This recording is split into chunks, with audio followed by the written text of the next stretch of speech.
ان میں گناہوں کی بھرمار تھی، اور طول زمانہ کے سبب ان میں بھی بہت بت پرستوں کی وہی عادات اور رسوم پیدا ہوئی چلی تھی جنہیں دینی خرافات کا درجہ حاصل ہے۔ ان عادات و رسوم نے ان کی اجتماعی، سیاسی اور دینی زندگی پر نہایت گہرے اثر ڈالے تھے۔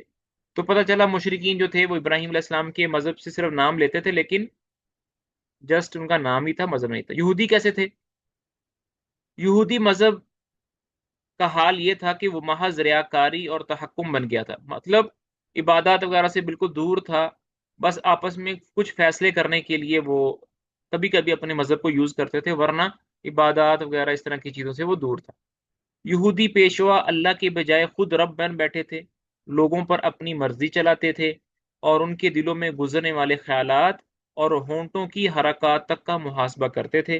ان کی ساری توجہ اس بات پر مرکوز تھی کہ کسی طرح مال و ریاست حاصل ہو، خواہ دین برباد ہی کیوں نہ ہو، کفر و الحاد کو فروغ ہی کیوں نہ حاصل ہو، ان تعلیمات کے ساتھ تساہل ہی کیوں نہ برتا جائے جن کی تقدیس کا اللہ تعالیٰ نے ہر شخص کو حکم دیا ہے اور جن پر عمل درآمد کی ترغیب دی گئی۔ اچھا، جو یہودی مذہب ہے، یہودی مذہب میں ایک چیز میں آپ کو بتا دوں کہ یہودی مذہب، اس کے اندر یہ چیز پیدا ہو گئی تھی کہ یہودی لوگوں میں جب کوئی معاشرے کا پاورفل یا امیر آدمی گناہ کرتا تھا تو اس مذہب کے جو علماء تھے، یہودی علماء تھے، تو وہ امیر اور لوگوں سے کچھ پیسے لے کر تھوڑا بہت ترات کو موڈیفائی کر دیتے تھے تاکہ ان کو سزا نہ ملے، اور غریب لوگ جو تھے ان کے ساتھ کوئی اس طرح کا رحم نہیں کرتے تھے، جس کی وجہ سے وہ پیسے کمانا، سود کھانا، اس طرح کی چیزوں میں شمار ہو گئے تھے۔ عیسائیت کی کچھ بات کر لیتے ہیں۔ عیسائیت ایک ناقابل فہم بت پرستی بن گئی تھی۔ اس نے اللہ اور انسان کو عجیب طرح سے خلط ملط کر دیا تھا۔ پھر جن عربوں نے اس دین کو اختیار کیا تھا ان پر اس دین کا کوئی حقیقی اثر نہ تھا، کیونکہ اس کی تعلیمات ان کے مألوف طرز زندگی سے میل نہیں کھاتی تھی اور وہ اپنا طرز زندگی چھوڑ نہیں سکتے تھے۔ باقی ادیان عرب کے ماننے والوں کا حال مشرکین ہی جیسا تھا، کیونکہ ان کے دل یکساں تھے، عقائد ایک سے تھے، اور رسم و رواج میں ہم آہنگی تھی۔ تو ساری باتوں کا خلاصہ یہ ہوا کہ چاہے وہ عیسائی ہوں، چاہے وہ یہودی ہوں، چاہے وہ بت پرست ہوں، ان کا اپنے دین سے کوئی تعلق نہیں تھا، جسٹ بائی نیم ان کا تعلق تھا، پریکٹیکلی وہ بہت دور تھے۔ اچھا، جاہلی معاشرے کی چند جھلکیاں۔ یہ جو ٹاپک ہے یہ بڑا امپورٹنٹ ہے، کیونکہ اس کو سمجھنے سے بہت سارے پرابلم ہمارے حل ہو جائیں گے۔ ہمیں صحیح طریقے سے پتہ نہیں ہے جاہلیت کے بارے میں کہ جاہلیت میں لوگ کیسے ہوتے تھے۔ تو سب سے پہلے ہیں اجتماعی حالات، یعنی سوشل، ان کا سرکل کیسا تھا۔ عرب آبادی مختلف طبقات پر مشتمل تھی، اور ہر طبقہ کے حالات ایک دوسرے سے بہت زیادہ مختلف تھے۔ چنانچہ طبقہ اشراف میں مردوں عورت کا تعلق خاصا ترقی یافتہ تھا۔ عورت کو بہت کچھ خود مختاری حاصل تھی، اس کی بات مانی جاتی تھی، اور اس کا اتنا احترام اور تحفظ کیا جاتا تھا کہ اس راہ میں تلواریں نکل پڑتی تھیں اور خون ریزیاں ہو جاتی تھیں۔ آدمی جب اپنے کرم و شجاعت پر، جسے عرب میں بڑا بلند مقام حاصل تھا، اپنی تعریف کرنا چاہتا تو عموماً عورت ہی کو مخاطب کرتا۔ بسا اوقات عورت چاہتی تو قبائل کو صلح کے لیے اکٹھا کر دیتی، اور چاہتی تو ان کے درمیان جنگ اور خون ریزی کے شعلے بھڑکا دیتی، لیکن ان کے سبب باوجود بلا نظام مرد ہی کو خاندان کا سربراہ مانا جاتا تھا، اور اس کی بات فیصلہ کون ہوا کرتی تھی۔ اس طبقہ میں مرد اور عورت کا تعلق عقد نکاح کے ذریعے ہوتا تھا، اور یہ نکاح عورت کے اولیاء کے ذریعے زیر نگرانی انجام پایا جاتا تھا۔ مطلب اولیاء کون سے ہیں؟ جیسے باپ ہے، بھائی ہے، بیٹا ہے۔ یہ عورت کو یہ حق نہ تھا کہ ان کی ولایت کے بغیر اپنے طور پر نکاح کر لے۔ یہ اشراف کی بات کر رہے ہیں۔ آپ لوگ یہ پیراگراف سن کے ذرا حیران ہوں گے کہ ہم تو یہی سنتے آئے کہ عورت پر بڑا ظلم ہوتا تھا، عورت پر یہ ہوتا تھا، وہ ہوتا تھا۔ لیکن جیسے میں نے بتایا کہ جیسے بک میں لکھا ہے کہ عربوں کے ہاں طبقات تھے، لیول سے، جو سب سے ہائی لیول ہے نا، ایلیٹ کلاس، جو کہ بنو ہاشم تھے، بنو معاویہ تھے، اور بنو امیہ تھے، یہ لوگ عورتوں کا خیال کرتے تھے۔ لیکن کچھ طبقات ایسے تھے جو کہ نچلے درجے کے تھے، وہ اتنا نہیں کرتے تھے۔ ایک طرف طبقہ اشراف کا حال یہ تھا، ایک طرف طبقہ اشراف کا یہ حال تھا، تو دوسری طرف دوسرے طبقوں میں، نچلے طبقوں میں مرد و عورت کے اختلاط کی اور بھی کئی صورتیں تھیں، جنہیں بدکاری، بے حیائی، فحشکاری اور زناکاری کی سوا کوئی اور نام نہیں دیا جا سکتا۔ حضرت عائشہ رضی اللہ تعالی عنہا کا بیان ہے کہ جاہلیت میں نکاح کی چار صورتیں تھیں۔ ایک تو وہی صورت تھی جو آج بھی لوگوں میں رائج ہے، کہ ایک آدمی دوسرے آدمی کو اس کی زیری ولایت لڑکی کے لیے نکاح کا پیغام دیتا ہے، پھر منظوری کے بعد مہر دے کر اسے نکاح کر لیتا ہے۔ دوسری صورت یہ تھی کہ عورت جب حیض سے پاک ہوتی تھی تو اس کا شوہر کہتا تھا کہ فلاں شخص کے پاس پیغام بھیج کر اس کی، مطلب یہ ڈفرینٹ حالات ہے، اس کو اسکپ کر دیتے ہیں۔ اچھا جی، اس کے بعد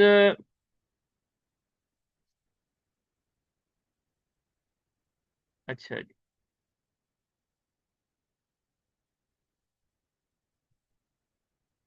اچھا یہاں پر ایک پیراگراف بڑا امپورٹنٹ ہے۔ زمانہ جاہلیت میں کسی تحدید کے بغیر متعدد بیویاں رکھنا بھی ایک معروف سی بات تھی، مطلب ایک سے زیادہ بیویاں رکھنا یہ ایک معروف سی بات تھی۔ لوگ ایسی دو عورتیں بھی بیک وقت نکاح میں رکھ لیتے تھے جو آپس میں سگی بہن ہوتی تھی۔ باپ کے طلاق دینے کے یا وفات پانے کے بعد بیٹا اپنی سوتیلی ماں سے بھی نکاح کر لیتا تھا۔ طلاق کا اختیار مرد کو حاصل تھا، اور اس کی کوئی حد معین نہ تھی کہ ایک دینی ہے، دو دینی ہے، تین دینی ہے۔ اچھا جی، اس کے بعد جو زنا ہے وہ تو ہر طبقے کے اندر عام تھا، لکھا ہوا ہے یہ تو۔ اچھا جی، جاہلیت میں ماں بیٹے اور باپ کا تعلق کیسا تھا؟ جاہلیت میں باپ بیٹے کا تعلق بھی مختلف نوعیت کا تھا۔ کچھ تو ایسے تھے جو کہتے تھے کہ ہماری اولاد ہمارے کلیجے ہیں جو روئے زمین پر چلتے پھرتے ہیں، لیکن دوسری طرف کچھ ایسے بھی تھے جو لڑکیوں کو رسوائی اور خرچ کے خوف سے زندہ دفن کر دیتے تھے، اور بچوں کو فقر و فاقہ کے ڈر سے مار ڈالتے تھے۔ لیکن یہ کہنا مشکل ہے کہ یہ سنگ دلی بڑے پیمانے پر رائج تھی، کیونکہ عرب اپنے دشمن سے اپنی حفاظت کے لیے دوسروں کی بنسبت کہیں زیادہ اولاد کے محتاج تھے، اور اس کا احساس بھی رکھتے تھے۔ مطلب یہ بات درست ہے ان کی کہ یہ بات ان کی درست ہے کہ ہم نے اکثر کتابوں میں سنا ہے کہ جو عرب لوگ تھے وہ اپنی بچیوں کو زندہ دفن کر دیتے تھے، اپنے بچوں کو بھوک اور فقر کے ڈر سے مار ڈالتے تھے۔ تو ہمارے ذہن میں یہ آتا تھا کہ یہ بہت زیادہ کامن بات ہے، لیکن یہ کامن بات نہیں تھی، یہ اکا دکا قبیلے کرتے تھے، ورنہ عرب جو تھے وہ اپنے بیٹوں سے تو بہت زیادہ پیار کرتے تھے اور بہت زیادہ فخر کی بات سمجھتے تھے۔ تو یہ ایسے اکا دکا معاملات ہوئے ہیں، لیکن تھے ضرور۔ سگے بھائیوں کا آپس میں کیسے تعلق تھا؟ کزنز کا آپس میں کیا تعلق تھا؟ جہاں تک سگے بھائیوں، چچیرے بھائیوں اور کنبے قبیلے کے لوگوں کے باہمی تعلقات کا معاملہ ہے تو یہ خاصے پختہ اور مضبوط تھے۔ فیملی کے ریلیشن آپس میں بہت اسٹرانگ تھے، کیونکہ عرب کے لوگ قبائلی عصبیت ہی کے سہارے جیتے اور اسی کے لیے مرتے تھے۔ قبیلے کے اندر باہمی تعاون اور اجتماعیت کی روح پورے طور پر کار فرما ہوتی تھی، جسے عصبیت کا جذبہ مزید آتشہ رکھتا ہے۔ اچھا یہاں پر ایک لفظ عصبیت آیا ہے، آپ لوگوں کو کسی کو پتہ ہے کہ عصبیت کیا ہوتی ہے؟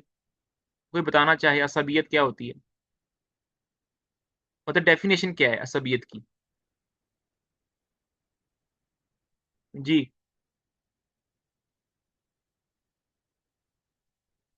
کسی کو پتا ہو عصبیت ہوتی کیا ہے؟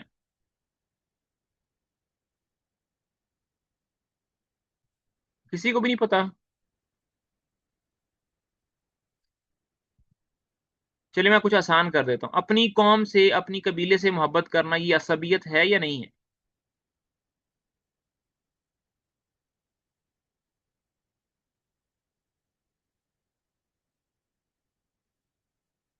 اپنی قوم سے محبت کرنا، اپنے قبیلے سے محبت کرنا یہ عصبیت ہے یا نہیں ہے؟ کوئی بھی نہیں آنسر دینا چاہتا؟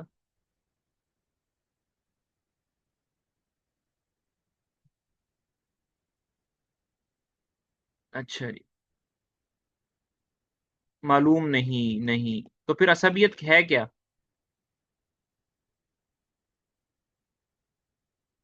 لکھ کر بتا دیں، لکھ کے بتا دیں اگر کسی کسی کو بول کر بتانے میں ایشو ہے۔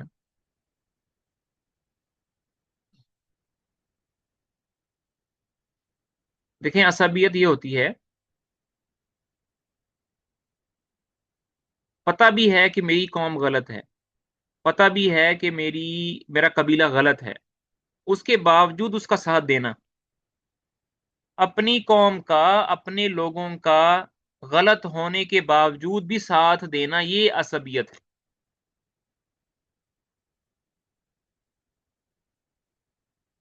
قوم سے محبت کرنا، قبیلے سے محبت کرنا، اپنی برادری سے محبت کرنا، یہ ایک نیچرل چیز ہے، یہ عصبیت نہیں ہے۔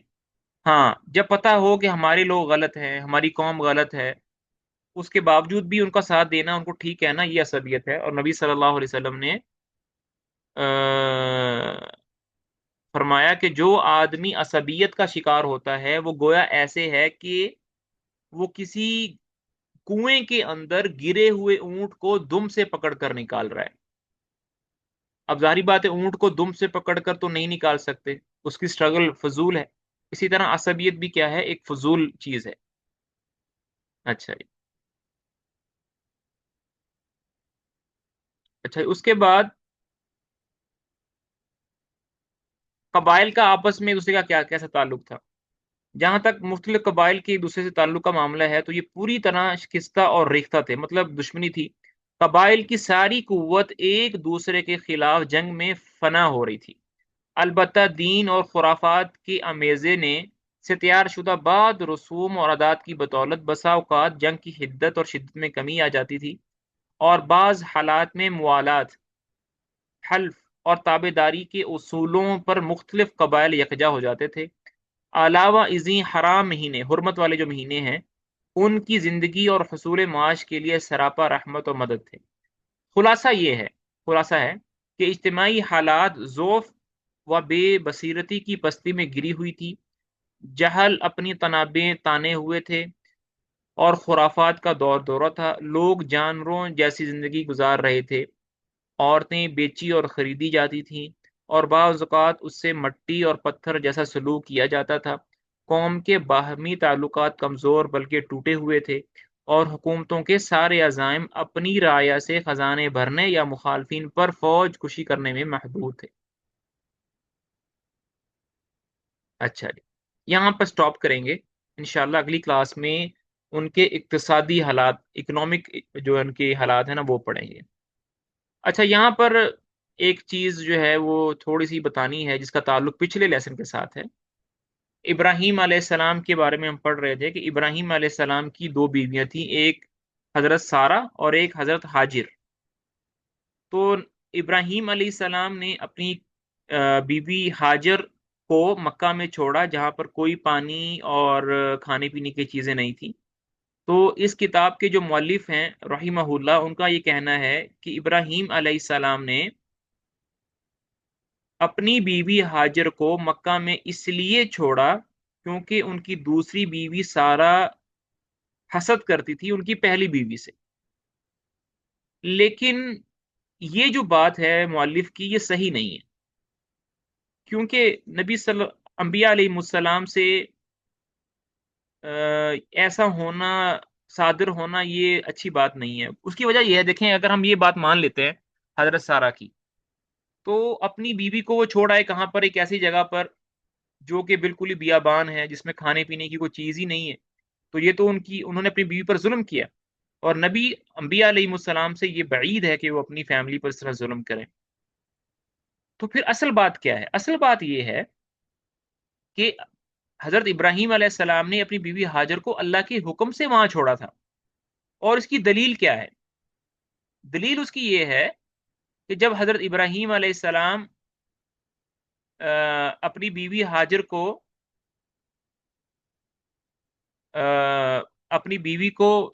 وہاں چھوڑنے گئے، تو اللہ تعالیٰ نے، تو بعض کتابوں میں آتا ہے کہ ابراہیم علیہ السلام کو اللہ تعالیٰ نے کہا تھا کہ آپ نے اپنے گھر والوں سے بات نہیں کرنی۔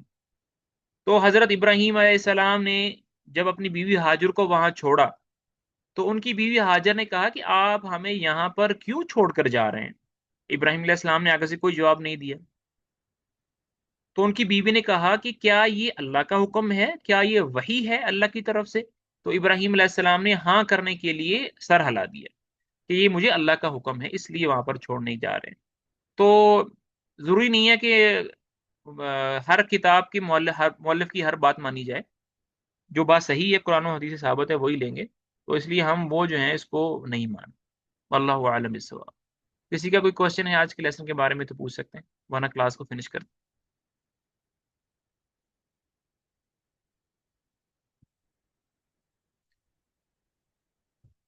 چلیں جی، السلام علیکم ورحمۃ اللہ وبرکاتہ۔